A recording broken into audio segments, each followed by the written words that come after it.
అవుతుంటాం.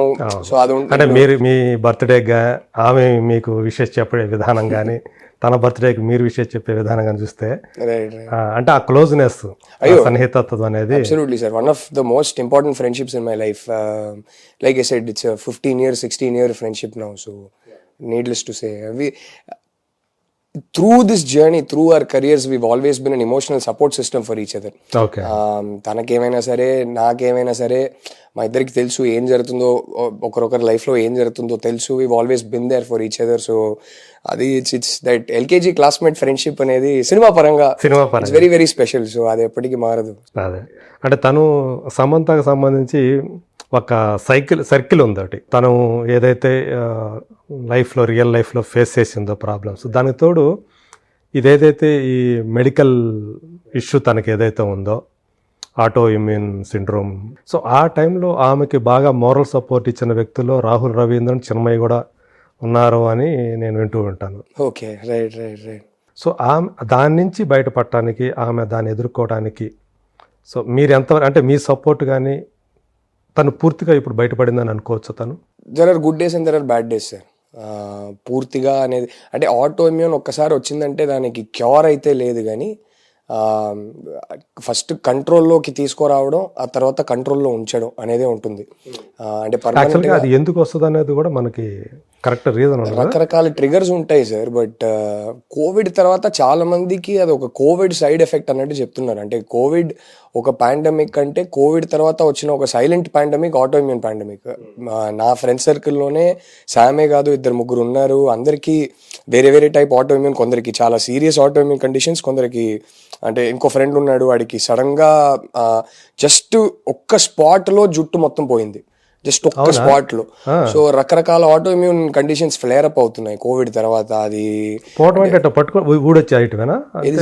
వచ్చేస్తుందా జస్ట్ ఒక్క particular spot లో అదర్ ఫ్రెండ్ ఆఫ్ మైన్ రాలిపోతుంది అనమాట. అవును అవును. అంటే బేసిక్లీ కోవిడ్ వల్ల అది జరగలేదు, కానీ కోవిడ్ వల్ల ఆటో ఇమ్యూన్ ట్రిగర్ అయింది. ఆటో ఇమ్యూన్ ట్రిగర్ అవ్వడం వల్ల అది జరిగింది. సో రకరకాల ఆటో ఇమ్యూన్ అంటే auto immune is no silent pandemic sir. అది దట్స్ ద ప్రాబ్లమ్. శాంది ఒక రకమైన చాలా కాంప్లికేటెడ్, నా ఇంకో ఫ్రెండ్ ఉన్నాడు వాడికి కూడా చాలా కాంప్లికేటెడ్. So she's much better now, she's healthy now, and she is such a strong girl sir. అంటే ఎంత మానసికంగా ఎంత వీక్ కనిపించినా సరే, ఏదైనా సరే షీ విల్ ఆల్వేస్ డూ, చేయాల్సింది ఎప్పుడు చేసేస్తుంది. ట్రీట్మెంట్ తీసుకోవాలంటే రెగ్యులర్గా డిసిప్లిన్డ్గా ట్రీట్మెంట్ తీసుకోవడం, కానీ ఆ ట్రీట్మెంట్ తీసుకుంటూ అది బెటర్ అవుతున్న ప్రాసెస్లో ఎక్కడ తన వర్కౌట్స్ వదలకుండా ఎంతవరకు కుదురుతుందో అంతవరకు చేసింది. సో షీజ్ అంటే నాకు చిన్నప్పటి నుంచి అంటే we were kids when we met and became friends, and we've sort of gone through adulthood together. And I think the one thing that has not changed in her life is her sense of discipline. అది నాకు కూడా కొంచెం ఉంటే బాగుండేది, కానీ in years ఫ్రెండ్షిప్లో అది మాత్రం నేను నేర్చుకోలేకపోయి. అంటే నాకు నచ్చిన కొన్ని విషయాల్లో నాకు డిసిప్లిన్ ఉంటుంది, బట్ ఆ సెల్ఫ్ కేర్ అనేది ఉంది కదా, ఆ సెల్ఫ్ కేర్ విషయంలో నాకు పెద్ద డిసిప్లిన్ ఉండదు. ఇప్పుడు ఫర్ ఎగ్జాంపుల్ నేను ఒక స్క్రిప్ట్ రాస్తున్నానంటే చాలా డిసిప్లిన్డ్గా రాస్తా, ఇంకే డిస్ట్రాక్షన్స్ లేకుండా. ఒక్కసారి కూర్చున్నానంటే అది ఫినిష్ అయ్యేదాకా అసలు అటు ఇటు కదలను. అలాంటి విషయాల్లో నాకు నచ్చిన విషయాల్లో నాకు డిసిప్లిన్ ఉంటుంది. బట్ ఈ వర్కౌట్ అనేది అంటే కొందరు నచ్చి చేస్తారు, కానీ నాకు అలాంటి విషయాల్లో అబ్బా ఆ అమ్మాయికి ఉన్న డిసిప్లిన్ అసలు వేరే లెవెల్ అది. అయ్యో.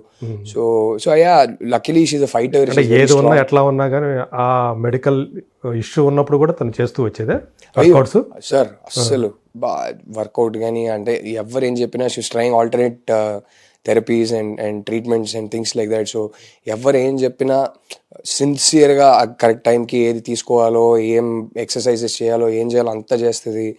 So I think one thing all of us friends we always knew was that she will somehow get over it, she will somehow beat it అనేది ఒకటి ఉండింది. అది ఎంత వీక్ ఫీల్ అయినా, ఎప్పుడైనా మరీ వీక్ ఫీల్ అయిందంటే మేమందరం ఉన్నాంగా. సో బ్యాడ్ థింగ్ ఏంటంటే తను అలా సఫర్ అవుతున్నప్పుడు దాంతో ఒక పక్క పర్సనల్ లైఫ్లో ప్రాబ్లమ్స్, ఇంకో పక్క ఈ మెడికల్, ఇది ఎప్పుడైతే తను ఈ సమస్యతోటి తను బాధపడుతున్నానని చెప్పిందో నిజానికి ఆమె మీద ఒక రకమైన సింపతి కలగాలి. యాక్చువల్గా అందరూ సపోర్ట్ చేయాలి, మోరల్గా సపోర్ట్ చేయాలి. కానీ సోషల్ మీడియాలో పని కట్టుకొని కొంతమంది ఆమె మీద అంతా ఇంకా కొంగదీసేటట్టు, ఆమెను ఇంకా ఇచ్చేయాలి, బాధ పెట్టాలన్నట్టుగా ఆ ట్రోల్స్ అనేవి రావటం, దాన్ని ఆమె ఎలా తట్టుకుంది నాకు అర్థం కాదు సార్. అది అంటే కైండ్నెస్ అనేది ఇట్స్ అ బేసిక్. మనం కైండ్గా లేకపోయినా పర్లేదు, అన్కైండ్గా ఉంటే చాలు కదా. అదేమో అది అంటే అది అంతే. కొందరు సోషల్ మీడియాలో ఓకే యాక్సెస్ ఉంది కదా, ఎవరినైనా ట్యాగ్ చేసి ఏదైనా చెప్పొచ్చు కదా అని చెప్పేస్తారు. అది మరి అదేదో సింపతి పొందడం కోసమే ఇదన్నీ పెడుతుంది, ఇవన్నీ చెప్తుంది అని చెప్పేసి అలా ట్రోల్ చేయటం. 7, 8, 9 monthsకి అసలు ఏది పోస్ట్ చేయలేదు, అసలు బయటికి రావట్లేదు తను. అవును, తను ఏం డీల్ చేయాలో తన పాపం ఒంటరిగా తనే డీల్ చేసింది. కానీ ఫైనల్లీ ఒక శాకుంతలం రిలీజ్కి వచ్చినప్పుడు, లేకపోతే యశోద రిలీజ్కి వచ్చినప్పుడు అప్పుడు బయటికి రావాల్సిందే, తప్పదు. అండ్ ఎక్కడో తన నమ్మి ప్రొడ్యూసర్స్ డబ్బులు పెట్టారు, దీన్ని నేను ప్రమోట్ చేయాలి అని చెప్పి బయటికి వచ్చింది. బయటికి వచ్చి ఫైనలీ ఇప్పుడు ఒకరి ఇంటర్వ్యూలో ఏదైనా ఒకటి అడిగితే అది మరి ఇంకేం జవాబు ఇవ్వాలి? అవును, ఉన్నది ఉన్నట్టే కదా చెప్పాలి. సో అది ఏమో దాన్ని మళ్ళీ ట్రోల్ చేయడం అది నాకు అర్థం కాదు. And it's something very sad. It's obviously she's one of the biggest heroines and she's one of our biggest stars కాబట్టి ఎక్కువ ట్రోలింగ్ చేస్తారు. బట్ అది ఐ థింక్ ఎవ్రీబడి వాళ్ళ లెవెల్లో అందరికీ trolling is okay sir. Like sometimes when I get trolled I have fun. I mean it's you laugh at it. But ఒక line దాటితే అది ట్రోలింగ్ అని కూడా కాదు, అది just becomes personal attacks after point, becomes character assassination after point. And that is sad. I don't know what to say. It is difficult for anybody. It is very, very difficult for anybody. అంటే ఆ psychology వాళ్ళు చెప్పే ఆ మాట కన్నా I think what hurts the most is మీరెవరో నాకు తెలీదు, నేను మిమ్మల్ని పర్సనల్గా మీకు ఏ మోసం చేయలేదు, మిమ్మల్ని ఏ విధంగా నేను అఫెక్ట్ చేయలేదు, నా మీద మీకు ఇంత హేట్ ఎందుకు అనేది దాన్ని ప్రాసెస్ చేయడం అనేది ఈజీ కాదు sir. What did I do to you, why are you being so cruel అనేది I think that is the most difficult thing for people to get over. But it's okay. I mean it's part and parcel of the job I guess. అది ఇప్పుడు end of the day all of us artists, writers, directors, all of us, end of the day ఇదంతా పక్కన పెడితే we are very blessed that we are in a profession we love. We are very blessed that మా life long మేము చేసుకునే పని మాకు నచ్చిన పని, అది ప్రేమతో చేస్తున్నాం. సో అది చూసుకుంటే ఇదంతా ఓకేలే చూసుకుందాం అనిపిస్తుంది. So these are side effects of the job. But we're blessed end of the day. So వాళ్ళ లెవెల్లో everybody is blessed. Success failure ఇదంతా పక్కన పెడితే I think the biggest success is that నచ్చిన పని చేస్తున్నాం. అవును. సో యా అది అప్పుడప్పుడు గుర్తు చేసుకుంటూ ఇదంతా ఇగ్నోర్ చేయడమే. శామ్ తోటి మీరు మీ ఫస్ట్ ఫిల్మ్ తర్వాత మళ్ళీ యూటర్న్ అయినా చేయటం? అవునవును, చాలా మళ్ళీ ఆల్మోస్ట్ 10 years తర్వాత మళ్ళీ చేసాం. గుర్తు చేసుకున్నారా ఆ రోజులు? గుర్తు చేసుకున్నారా చేసేటప్పుడు? అప్పుడు అంటే సెట్స్ మీద ఆల్మోస్ట్ అది దట్ అయితే felt like a full circle. But అంటే 10 yearsగా అసలు మాట్లాడుకోలేదు. 10 years తర్వాత కలుస్తున్నామంటే వేరేలా ఉండేది.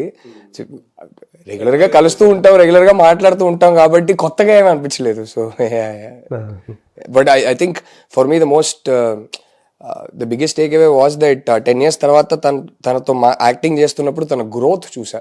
అది చూసి అసలు ఆ శామ్కి అసలు జమీన్ ఆస్మాన్ ఫరక్ ఉందనిపించింది. That I felt very proud that ఆ growth as an actor. I was like wow, ఆ పర్ఫార్మర్కి ఇప్పుడు సంబంధమే లేదు అనిపించింది. So I think that again she works very hard on improving her self all the time. అవును. సో మీకు ఆమె చేసిన వాటిలో, ఆమె వర్క్స్లో మీకు బాగా నచ్చింది ఏదనుకోవచ్చు? I think her best performance definitely is Family Man sir. Family Man చూసి అంటే ఈ లెవెల్కి వెళ్ళగలుగుతుంది పర్ఫార్మర్గా, ఇలాంటి ఒక పర్ఫార్మెన్స్ ఇవ్వగలుగుతుంది నాకు కూడా తెలీదు. ఐ వాజ్ లైక్ వావ్, ఆ క్యారెక్టర్ కూడా అలాంటి క్యారెక్టర్ చేస్తారు కూడా ఎవరు అనుకోవాలి. అయ్యో అస్సలు రాజీ ఏది రాజీ, అయ్యో ఐ థింక్ ఫస్ట్ బస్సులో ఒక మనిషి మిస్బిహేవ్ చేస్తాడు ఆ రాజీ క్యారెక్టర్తో. సైలెంట్గా దిగి వెళ్ళిపోతుంది. చిన్న చాల్ లోపలికి వెళ్ళాక ఫస్ట్ టైం వాడిని కొట్టేసి లాస్ట్ వాడిని చంపే ముందు ఇట్లా పట్టుకొని ఇట్లా తిప్పుతుంది. ఇదెవర్రా బాబు ఇది. నేను ఐ థింక్ ఆ క్షణంలో సమంత అనేది మర్చిపోయి చూసా. అక్కడ నుంచి ఆ క్యారెక్టర్ నేను అసలు సమంత అనేది మర్చిపోయా. I think that I think was my favourite performance of her. Okay. So మీ లైఫ్లో అమ్మ తర్వాత మిమ్మల్ని అంతగా ప్రభావితం చేసిన లేడీస్ ఎవరైనా ఉన్నారా? నా వైఫ్ సార్. అంతేనా? No doubt about it. అయ్యో, నేను ఫ్యాన్ ఫస్ట్, తర్వాత హస్బెండ్. మొదట ఆమెకి అభిమానే 100%. వాయిస్కే? అస్సలు ఆ వాయిస్కి అయితే ఎప్పటి నుంచో, అంటే కలిసే ముందు నుంచి నేను ఫ్యాను నా వైఫ్కి. అండ్ జెన్యున్గా చెప్పాలంటే క్రియేటివ్ పని చేసుకోవడానికి పక్కన పెడితే I enjoy good music, I enjoy good poetry, I enjoy good cinema, I enjoy a good book. Okay. And తను వచ్చిన తర్వాత అసలు చిన్మయి సింగర్గా అయితే అసలు అడగక్కర్లేదు. I mean her mastery over her voice. Music అనేది చాలా arithmetic sir. Music is actually purely calculation based. శృతిలు కానీ ఏ స్కేల్కి వెళ్తున్నారు, ఆ స్కేల్ నుంచి ఎక్కడ మళ్ళీ ఏ సంగతి తీసుకొస్తున్నారు, it's very arithmetic. Her control over her voice is incredible. అంటే మీరు సినిమా సాంగ్స్ అంతా పక్కన పెడితే అప్పుడప్పుడు ఇంట్లో రియాజ్ చేసేటప్పుడు వింటుంటాను కదా, బాబా అసలు it's magic sir.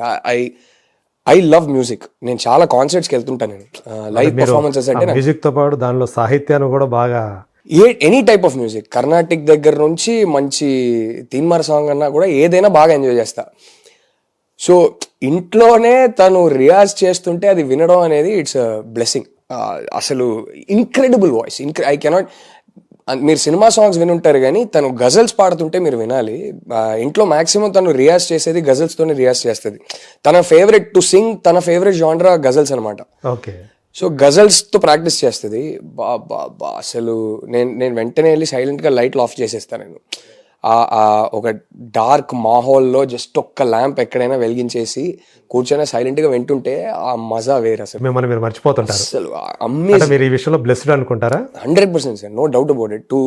I think it is one of my greatest blessings as a lover of music that I married a singer. No doubt about it. Unfortunately ఇంట్లో తనకన్నా ఎక్కువ నేనే పాడుతుంటా.